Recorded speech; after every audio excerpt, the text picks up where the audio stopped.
Good afternoon po mga kababayan, ma'am sir. This is Jam the Filipino channel, ang inyo pong lingkod. So today is July 5, 2026 at tayo ngayon papunta dyan sa may video Mayon Simon Street, Lourdes, Santa Mesa Heights, Quezon City.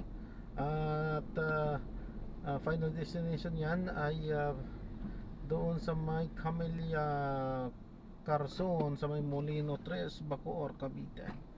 Okay, disclaimer lamang po, ang content po natin ay kalsada po at hindi ang kahit na sino pa man. Ano po? Kaya nga naman, sakasakali man po na may marinig kayo, mga pangalan ng lugar, pangalan ng tao, pangalan ng pangalan ng lugar lahat po ng pinag-uusapan dito ay pawang dito lamang po yan sa loob at wala pong pinapatungkulan sa labas. Okay po? Ayan, makinig tayo ng mga nagbabagong balita at talakayan.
Negative na.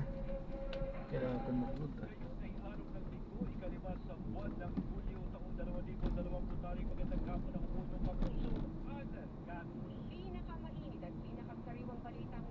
Sir, pindot-pindot lang ako ha. Kasi negative na yung ano ko pagdating natin doon para dire-diretso na tayo.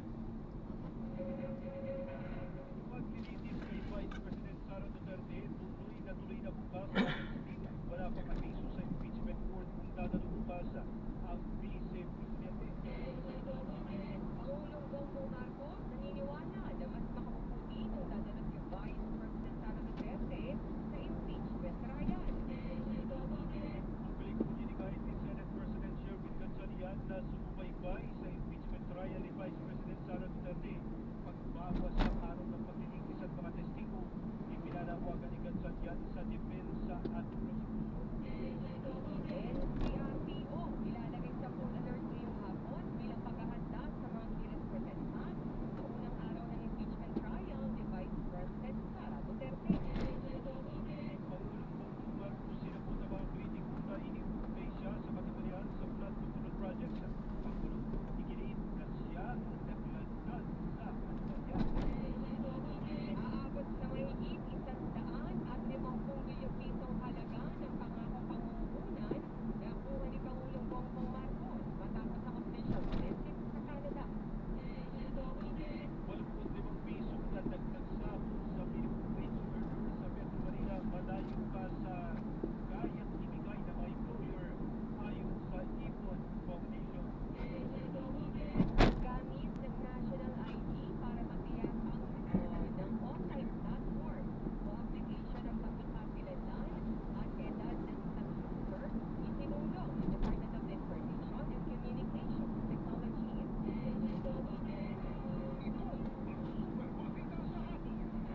sa paglilinis.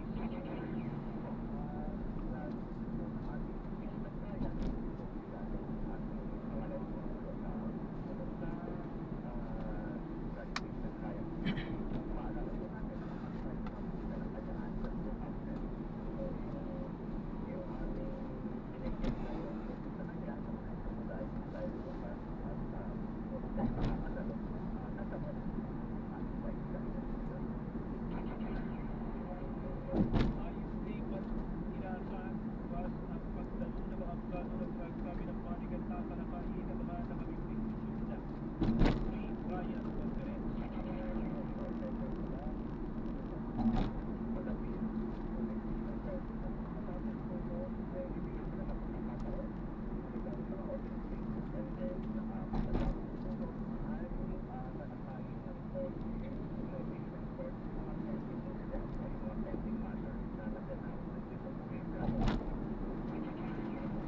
Samantala, sinabi niya kung di man na limitado lamang sa 151 buwan sa session hall at ating apat na ilang buwan ang nakalaang sa House District at Defense Team. Nalipas sa buwan lamang nakalaan para sa General Public of Family at Kalasong Pagkao na kanina ng House ay maalitan ng Paris sa kanilang Visitor Management System para rin.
ang gagawin kung saan magkakaroon pa ng opening statement sa prosecution at depensa. Reresolbahin din ang mga bagay na itinulungan sa kasagsagalan pagkatapos ng pre-trial conference at posibleng sabatis pa talaga pagsimula ang aktwal na pag-iinis. Pwede namang mabawasan ang mga ebidensya at araw ng paglilitis kay Vice President Sara Duterte. Ayon kay dating Congressman Robert A. Barber, advisor ng prosecution team, estimate o pagtaya lang naman ang trial date, patay na rin sa bilang ng mga testigo. Una rito, nanawagan si Senate President Sherwin Gatchalian sa parehong prosecution at defense team na mabasa ng trial date. Ngayon din ang mga testigo dahil na rin sa inaasahan na epekto nito sa legislative court ng Senado. Sufficient na ang kanilang nailatag na ebidensya at nasuwi itong mabuti ng ating impeachment court at ang din ito ng ating depensa o panig ng depensa sa ating palagay ay siguro tamang nakasusunod na nabigitin kung itong trial na ito. Hindi naman itinuturing ng prosecution team na setback sakaling ibalik sa kanila ang kahon na naglalaman ng mga tax record ng Vice Presidente. Importante ay mailatag itong mga ebidensya. So, ito po sa biyayang Pangulo ay temporary hindi pa naman ito yung appropriate time. The appropriate time na ito ay susunod ito ng ating korte. And ang constitution naman natin, kailangan makita ano yung magiging relevant itong ebidensya ito. Samantala, bilang mensahe sa Vice Presidente, sinabi ni Barber na oportunidad ang impeachment trial para mapatunayan ito na mali ang mga paratang.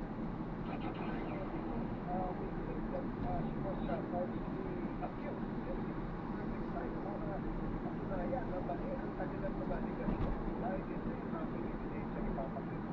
Number 3, ito ay isang pagpapakita rin ng pagsasakit o pag-surrender sa isang mekanismo ng accountability na sinasabi sa ating kaputan. Ang thinking ni dating Congressman Robert A. Barber, advisor ng prosecution team. Ilalagay na sa full alert status ang National Capital Region Police Office ng NCRPO mamaya alas 5 ng hapon bilang paganda sa mga pagkilos bukas kaugnay ng unang araw ng impeachment trial ni Vice Presidenta Sara Duterte.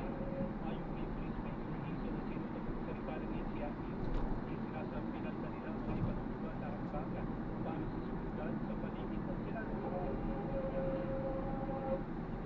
Sinabi niya sinunod sa aning mga pulis ang ipapakalat nila para bumasa kung saan nagbabantayan karamihan sa mga ito sa labas ng Senado.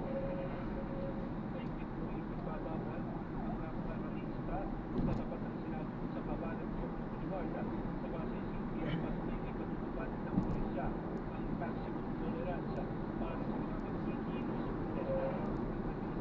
Sa ngayon ay wala pa sila impormasyon sa mga magsasagpa ng pagkilos sa labas ng Senado at ilang individual ang kanilang inaasahan. Inasara ang bahagi ng Johnson Boulevard sa Pasay City simula bukas bilang bahagi ng ipatutupad ng seguridad sa impeachment trial ni Vice President Sara Duterte. Apektado nito ang northbound at southbound lane ng Johnson Boulevard mula Seaside Boulevard hanggang sa Atas de la Rama Street. Limitado lamang ang mga ito para sa mga daraang senador, kawani ng Senado, kawani at opisyal ng GSIS at mga individual na may kinalaman sa impeachment proceedings at iba pa na nabigyan ng palimuot ng office of the Senate Sergeant at Arms.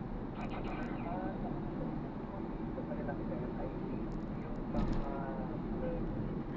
pakay at sa Senado, maliban sa impeachment trial, yung kanilang department kasi tayo naman po sa mga biyaya ng impeachment tawag natin sa Senado, may dahil sa superman ng Christian.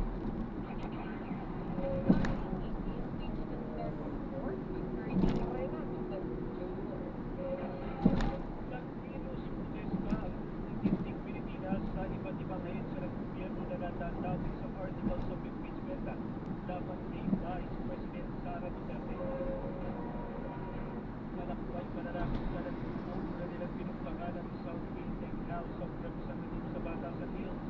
Quezon City at ang programa kaugnay ng banta ng pangalawang pangulo na ipapapatay sila Pangulong Bongbong Marcos, First Lady Lisa Araneta Marcos at Way House Speaker Ferdinand Martin Romualdez. Sunod-sunod na pagpupusin ng Kamara Commission of Audit sa Commonwealth Avenue kung saan pinag-usapan ang Office of Malabos tungkol sa anomalyang paggastos ng confidential and intelligence fund mula sa Oja-Batas Avenue, Pasig City at kinalampakang bangko at isasampung account si Vice President Duterte na may kinalaman sa kanyang pagkakyaman na hindi isinama sa Statement of Assets, Liabilities and Debt.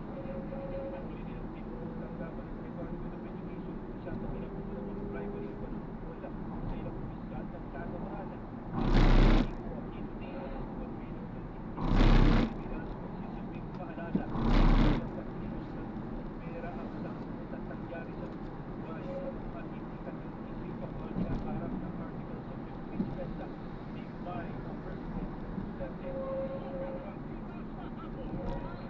Umando, tinatawag na reverse trial at kasang pandarapong Senador Rolando Marcoleta kaugnay ng pagtanggap niya ng donasyon na aabot sa 75 milyong piso noong eleksyon 2025. Una rito, sinampahan ang tanggapan ng Ombudsman sina Marcoleta, gayon din si dating Congressman Mike Defensor at dalawang iba pang sandigan bayan ng kasong pandarapong at tatlong bilang ng paglabag sa Presidential Decree No. 46 na nagbabawal sa mga opisyal ng pamahalaan na tumanggap ng mga regalo sa isang social media post.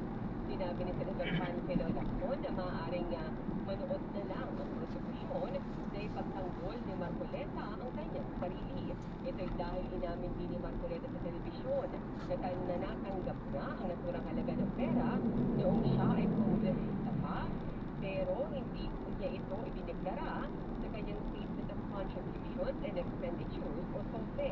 Dati nang iginiit ni Marcoleta na dahil natanggap ang mga pondo bago magsimula ang opisyal na panahon ng kampanya, ay dapat itong ituring bilang personal na pondo. Gayunman, ikinatuloy ni Lacson na hindi ito maaaring gamitin ni Marcoleta bilang depensa dahil nagsisilbi pa rin siyang kongresista nang matanggap niya ang pera. Wala pang sagot si Marcoleta hinggil sa naturang usapin. Pinaigting na ang seguridad sa labas ng Sandigang Bayan para sa posibleng pagkilos sa oras na isisilbi ang warrant of arrest laban kay Senador Rodante Marcoleta. Nakapwesto na ang ilang mga orange barrier at steel fence sa Commonwealth Avenue na mag-aaharang sa paligid ng Sandigang Bayan. Dito na matanding pumasok ang isang truck ng Philippine National Police o PNP. Magdedeploy din ang pulisya ng karagdagang mga takbuhan para mapanatili ang seguridad at kaligtasan sa paligid ng Sandigang Bayan. Biyernes pa ng maghain ng Office of the Ombudsman ng kasong plunder laban kay Marcoleta sa Sandigan Bayan. Pinag-aas ni Pangulong Bongbong Marcos at kanyang mga kritiko na nag-uugnay sa kanya sa katiwalian sa mga flood control project. Diin ng Pangulo, siya pa nga ang naglantad ng anomalya at nagsimula ng investigasyon sa naturang katiwalian. Katunayan, siya lamang umano ang tanging Pangulo na may ginawa hindi dito. I just started anything about it. Bakit ang mga nakarapat na Pangulo, may nakita pa kayong ginawang gano'n? Meron ba silang ginagawa? Meron ba silang kinos na account? Meron ba silang mga investigation na ginawa? Wala. Sa akin na. Tapos sasabihin, ako daw may nagagawa. Eh kung talagang racket ko yun, ako sisirain yung racket ko. So that makes absolutely no sense. Aminado naman ang Pangulo na halos isang taon matapos niyang bitawan o bitiwan ang katagang mahiya naman kayo ay marami pa rin walang hiya sa gobyerno. Mahiya naman kayo. Pag tinanong mo sa amin, nahiya pa sila. Yung iba, hindi. Akala nila, karapatan nila yung gagawin na gano'n. Wala kami kaya kung ganyan talaga patakbuhin to. And that's the hardest part to change. What's the hardest part to change? The culture of within government. Kaugnay nito, tiniyak ng Pangulo na hindi pa tapos ang investigasyon at pagpapalagot sa mga sangkot sa mga maanomalya ng mga flood control project. From the time that we formed the independent commission, we just follow there. Just going to continue. Ang tinig ni Pangulong Bongbong Marcos. Super balita sa hapon! Susunod sa Super Balita sa hapon, 85 piso na dagdag sahod sa minimum wage earner sa Metro Manila malayo pa sa kayang ibigay ng mga employer ayon sa Ibon Foundation. Department of Justice, masyadong mahirap ang pagpasas sa isang batas laban tinatawag na nihilistic violent extremism. Kaso ng COVID-19 sa Quezon City tumaas ng 265% sa nakalipas na 3 linggo. Yan at iba pang mga balita sa pagbabalik ng Super Balita sa hapon. Oras, 22 minuto, makalipas ang alas 4 ng hapon, labanan ng fake news. Dapat totoo. Super Radio DZBB. Balitang tama. Balitang totoo.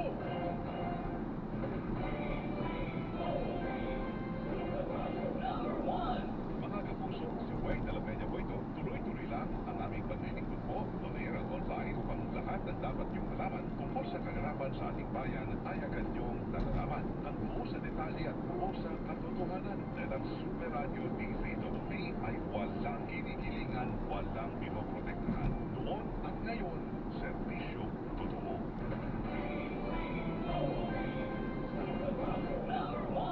Delivery! Maria Jose? Akin yan? Ang laki ng bag! Surprise! Di ba't ka nasa loob ng bag? Basta para sa'yo gagawin ko. Tulad ng pag-ibig fund multi-purpose loan. Pwede pang negosyo, tuition, personal needs, at iba pa.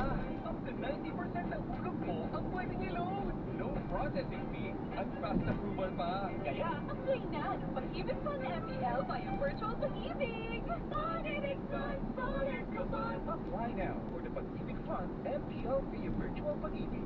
Nakapuso may time panalo season 5 over 600 pesos worth of prizes ang pwedeng makanalunan winning na participating products. Ilagay pa rin ang entry sa software with your details sa lipunan sa drop boxes nationwide. Hatid ng Destiny, Bembra 45,000 Building, STIC, IGE Design, at Lady Store.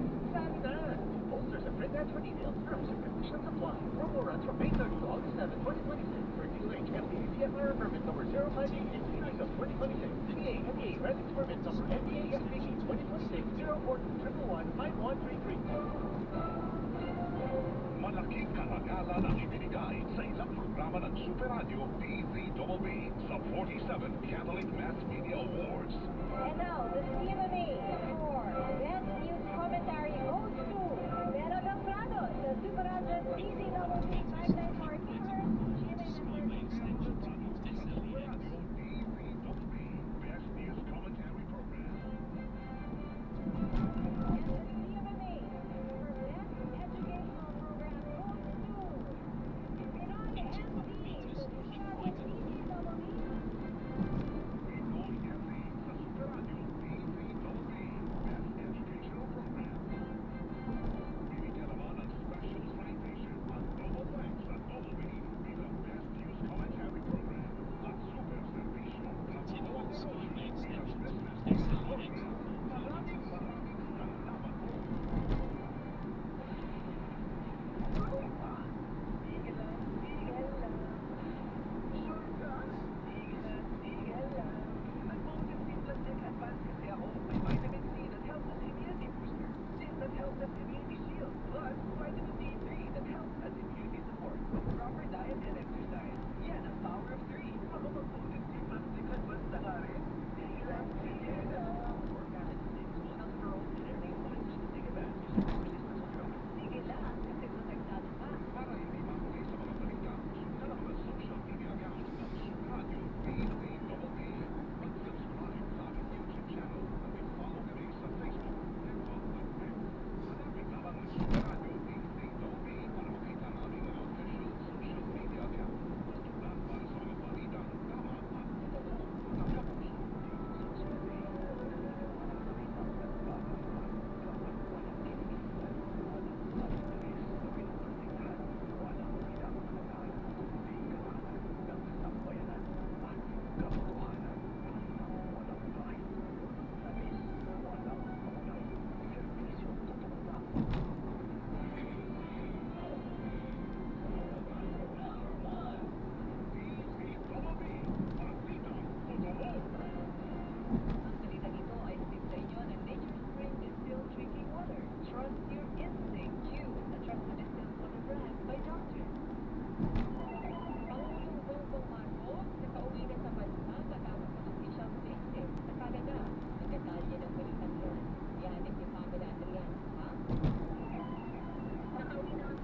Ilang kananan yun yung exit.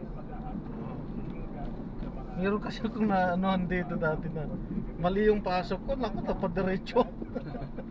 Malayo ang ikot. Kaya nga eh, kaya nadala ako. Tinitignan ko mabuti pagka pumapasok ko sa mga ganito. Dito rin yan. Saan po ba kayo nauwi? Quezon City ako. Sorry. Hindi ko kabisado yung mga ano dito. South. Hindi ko na alam eh kung saan yung banda yung... Basta dito yun, banda. South yun, south banda yun. Mali yung pasok ko. Baka ito rin nga yun dahil parang ito lang naman ang nag-iiwalay na Yata, ito nga yata yun. Kasi dalawang magkasunod, hindi yata. Kasi dalawang magkasunod yun eh. Ay, basta ganyan yun. Imbes na sa kaliwa yata ako nun, sa kanan. Mali na.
water concessionaires na Maynila ng paghahanda at pag-iwas sa posibleng epekto ng El Nino sa supply ng tubig. Ayon kay Engineer Ian Abiera, tagapagsalita ng Maynila, at pinalalakas nila ang hakbang upang matiyak na mananatiling matatag ang supply ng tubig sa kanilang mga customer sa harapan ng matinding taguyod. Kabilang po sa mga hakbang ng kumpanya ang pagdaliman ng mga backwater facilities at mga tinatawag ng modular treatment plant na nagsusupply ng tubig sa ilang lugar na ilang lalabing ng Davao. Kundi nakahanda na rin ang mga nakantabay sa treatment na maaaring pangulan ng karagdagang supply ng tubig. Kinakailangan pinagsalita ng Maynila at manarating sa banda supply ng tubig sa kanilang mga customer mula sa inaasahan na malawakang pagkaantala ng supply ng tubig sa lugar na siniservice mo nila. Sana pinandahan ng Maynila ng kanilang mga customer na may mga nakatakdang pagpupuli ng linya ng tubig sa ilang bahagi ng Quezon City at Valenzuela City sa mga susunod na araw. Super balita sa hapon! Ang balita nito ay hatid sa inyo ng Pag-ibig Fund. Apply now for the Pag-ibig Fund MPLP Virtual Pag-ibig. Kaso ng COVID-19 sa Quezon City, tumaas ng 200 at 65% Saan po? sa nakalipas na 3 linggo. Detalye ng balitang yan. Yati nililisikan pa. Tuwing Ang nakapagtala ng pagtaas ng mga kaso ng COVID-19 sa Quezon City. Ay sa Quezon City, epidemiology at General Division, tumatang 265.3% ang bilang ng mga kumpirmadong kaso sa lungsod na nakalipas sa 3 linggo. Mula sa 23 kumpirmadong kaso na naidala sa pagitan ng May 21 hanggang June 10, ay umabot ito sa 84 cases mula June 11 hanggang July 1, 2026. Dahil dito ay umabot na sa 146 ang kabuang kumpirmadong kaso ng COVID-19 na naitala sa Quezon City ngayong 2026.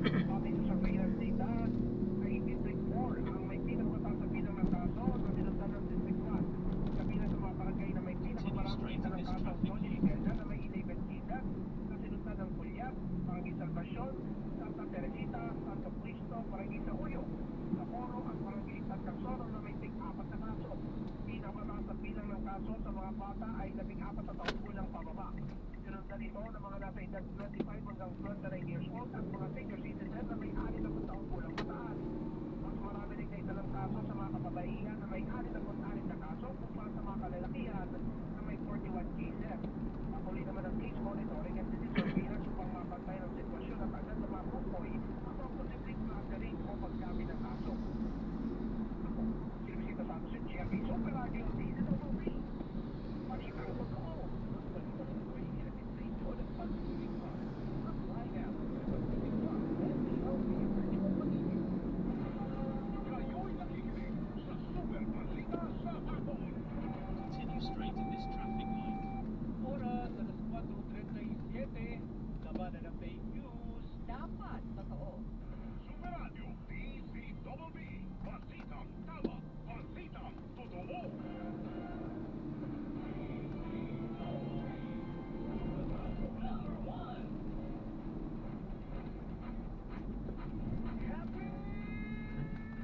Playtime Balik ko Entertainment pala is to an dito sa entertainment hospital. platform Okay. bringing together media, sports, and digital content on the international stage. Visit playtime.tv and follow Playtime Entertainment on social media for moments that make you happy.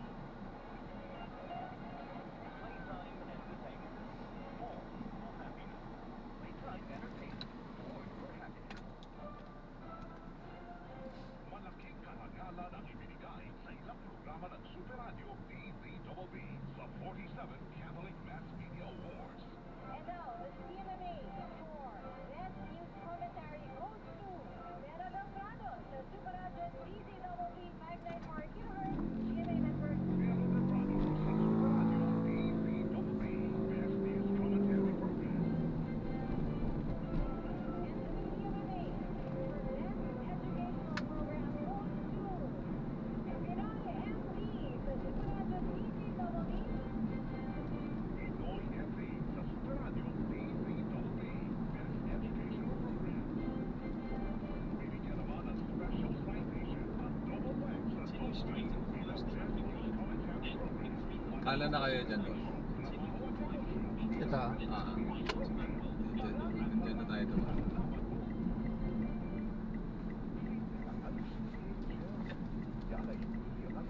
Ready na po ba kayo sa Lord of Savage Bucket Stick? Go straight onto Bell Ramble. Sige, sundan mo lang po yan. 70 meters. Turo ko na lang. Pinag-u-turn tayo eh. Yeah, sige, Diretso. diretso. Kasi kaya yan pinapa-U-turn. Dati kasi may sticker yan eh. Scanan yan. Sana na. 20 meters. Make a left U-turn to stay on Miller Avenue. Ngayon kasi hindi na kailangan. In 90 meters, make a left U-turn to stay on Monticelli Drive. In 100 meters, make a left U-turn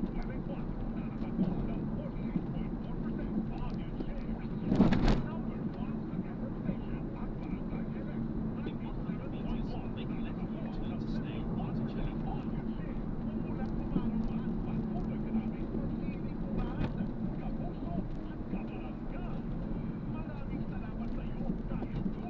In 70 meters, make a left U-turn to stay on Monticelli Drive.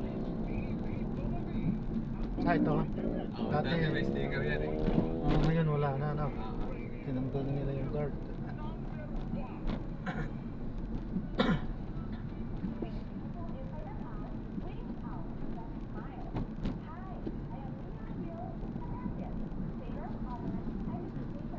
May kasalan yata dito. ano yan? Food bazaar? Ay, Jesus ka pala. First intersection. Then, in 50 meters, into the roundabout. Into the roundabout and take the first exit. Exit the roundabout onto Ponticelli Drive.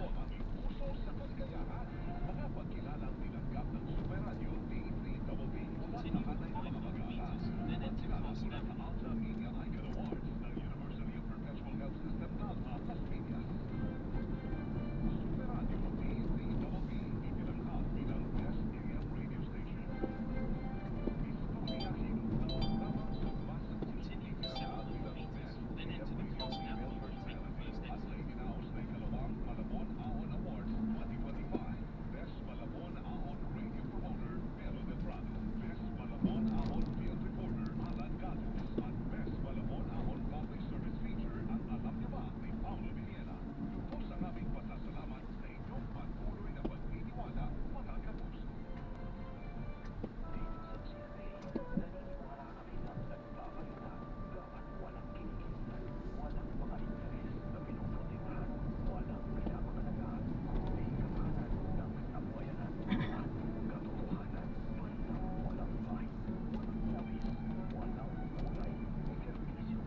sa kaliwa siya.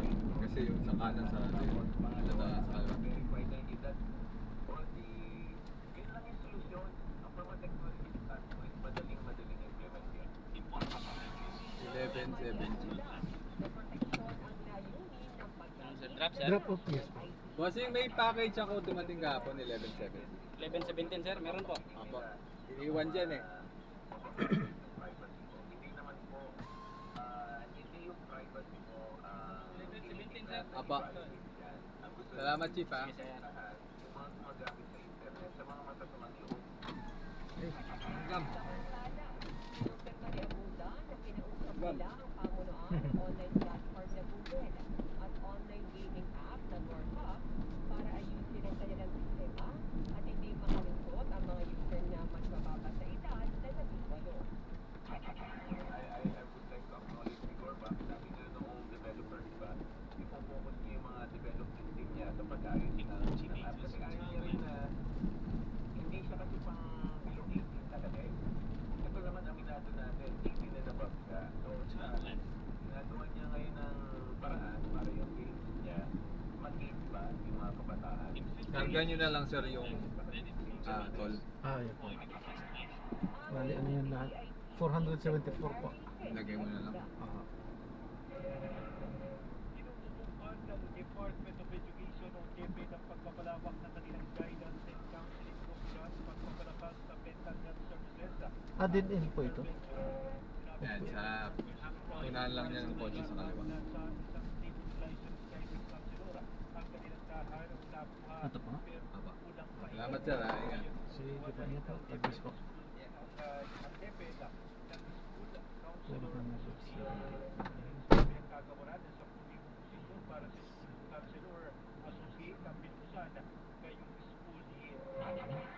Mag-license na po guidance counselors where mas maraming opportunities yan. So ginawa ko namin para naman matutunan natin kung mga kailangan. Ayan, natin na. Scale down Nandito na tayo. Cavite. So, yan, gagawa na po na. Tayo ay gagawa ng ibang video na po. So, para sa ating susunod na content. So, maraming salamat po sa panonood. Hanggang sa muli po, ingat at God bless. Paalam po muna po sa mga taga-thesis dyan pa rin. The Filipino channel na aking pong lingkod. Paalam po.